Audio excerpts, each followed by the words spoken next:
6.5 down, 5.5 down, 9 forward. Good. Episode 4 of Death's Game starts at the mystery crime scene and then goes to the infant Yi-jae crying at the restaurant. The baby's mother comforts the baby, apologizing to the rest of the people in the restaurant for the disturbance. After leaving, the mother screams agitatedly in the car, angry that the baby keeps bothering him, much to Yi-jae's surprise. When they arrive at the house, the mother throws the baby violently onto the seat, making Yi-jae wonder about his current situation. A man Yi-jae assumes to be the baby's father seems friendly enough, but soon after, he turns evil as he starts feeding him expired food and shouts at the baby when he spits out the food.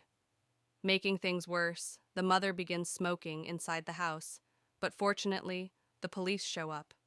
The police officer and the woman are from Child Protective Custody, were informed by the pediatric hospital of a possible child abuse situation, and have come to follow up. Yi-jae's joy is immediately short-lived when the police officer and the child protective officer have to leave since the baby's father is a child protective officer. The only way Yi-jae can try to get the police officer's attention is through crying, which only makes the mother even more furious. She blames the baby for all the misfortunes she has suffered ever since the baby was born, and his short-lived life ends when the mother strangles the baby to death with a pillow. Death put Yi-jae in the baby's body for a reason. While Yi-jae took his life for granted by flippantly choosing death over life, some people do not even get to live long enough to have a choice. Yi-jae is eager to get to his next life, and death grants his wish. He finds himself outside the station, where he puts the money in a locker and has 15 minutes left to get his money before it is confiscated. Yi-jae cares about nothing else as he runs into the building and gets to his locker just in time. He finally sees his new body in a mirror and is happy about the good looks and the soothing voice. Yi-jae is now Jang-gun-woo, a good-looking man who easily gets both men and women to fall for him. He is a model and is rich. Yi-jae starts contemplating how he will die this time when someone calls him out to a party. Rather than stay home stressing about death, Yi-jae decides to party. The host of the party is Taekong CEO Park Tae-yu. Yi-jae thinks he looks familiar, but does not think about it and decides to continue partying hard. The next morning, Jang Gun-woo's brother wakes him up, reminding him that Jang-woo had promised to look after the cafe while he went to the States for a week. He thinks of working for a day and leaving when Jang Gun-woo's brother goes to the States. The day holds surprises for Yi-jae and starts with Lee Ji-soo arriving at the cafe. As she walks into the cafe, Yi-jae flashes back to their life as his boyfriend, their first meeting to when he decided to leave her. He asks Gun-woo's older brother if she comes to the cafe often, and he informs him that she does every day until closing. He also tells him that she is an author. Yi-jae searches up her name, and an article about when she won a contest comes up. She had said that the person she first thought about after winning a contest was her boyfriend, since he believed in her the most.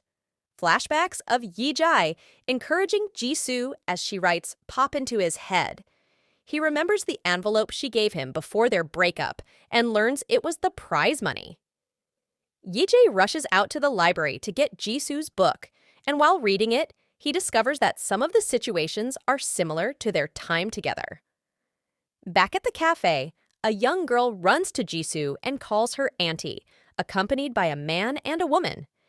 Jae realizes that the person he broke up with her over was Ji-soo's older brother. He decides to keep the cafe open while Gun-woo's brother is away for Ji-soo's sake. Yi-jae gets close to Ji-soo by telling her his story about reincarnation as a fictional character and starts looking forward to their story time every day. An accident happens one night after Yi-jae sends Ji-soo off, and he overhears some customers saying the victim came to the cafe often. Thinking it might be Ji-soo, Yi-jae rushes to the crime scene and is even more convinced when he sees a smashed red umbrella similar to the one he gave her at the scene. Fortunately, Ji-soo is unharmed, and she opens up about what she went through on the day Yi-jae decided to commit suicide. The next day, Jisoo visits Yejae, and for the first time, Yejae, in Gunu's body, visits his resting place and runs into his mother. He hears his mother crying in the restroom, and he breaks down. Later, he sends his mother some money, posing as Yejae's friend, and he supposedly dies when a sign falls from the hinges, knocking him dead, but it turns out to be just a dream. After his next meeting with Jisoo, he offers to walk her home, reminiscing about the times he walked hand in hand with Jisoo. Yejae realizes that the reason why people are afraid of death is that there is no tomorrow. He, therefore, decides to tell her about his girlfriend, whom he has dated for 7 years.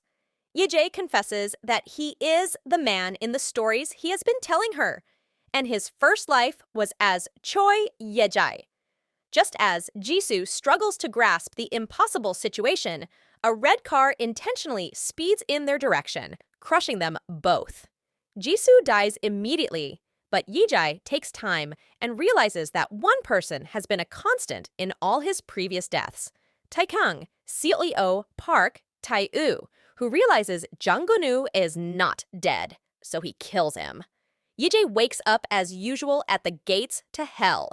He is devastated and angry. He vows to kill Park Tae-woo, but first, he decides to get rid of death.